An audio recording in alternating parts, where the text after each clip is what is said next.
Hello guys, it's Max here from Daily Market Movements, and just before I start today's video, I just want to make you all aware of our trading signal service that we have here. If you would like to receive trading signals from either myself or the rest of the team here at Daily Market Movements, then you can do so simply by visiting our website www.dailymarketmovements.com. I'm going to leave the website link below this video, so if you are interested, please do not hesitate. Go visit our website where you can then purchase our package. We charge a very small fee of $199 for a year's membership, so it's great value for money.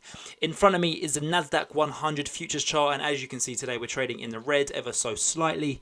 Currently find ourselves trading at 9,541. Dow is trading in the green, S&P is trading in the green. I think today we're just seeing a slight rotation. What does a rotation mean? Basically, the Nasdaq has the likes of huge stocks like Apple, Microsoft, Google, Facebook, and these have kind of become a hedge in the market. You know, these are safe stocks because they have such big cash piles. You know, Apple is one of the companies which has one of the biggest cash piles in the world.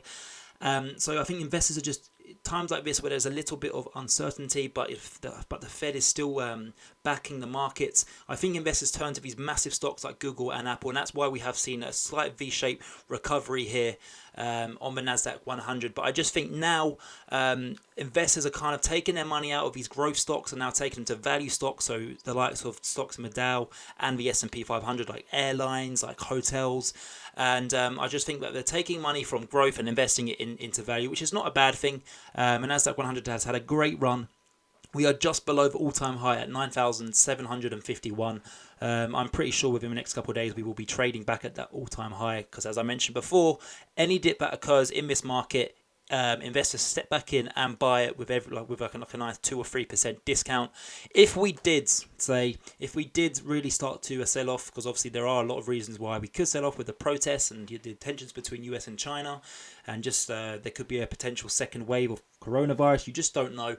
If we do sell off, then we've got plenty of support around that 9,000 area where we come into contact with the 9,000 level and the 50-day EMA. So that will offer great value to then buy and then target the all-time high up at 9,755, but I don't think we'll get there yet. I think that we're likely to come into contact with the all-time high, and then from that level there we could potentially see a pullback before we then go and target the $10,000 level.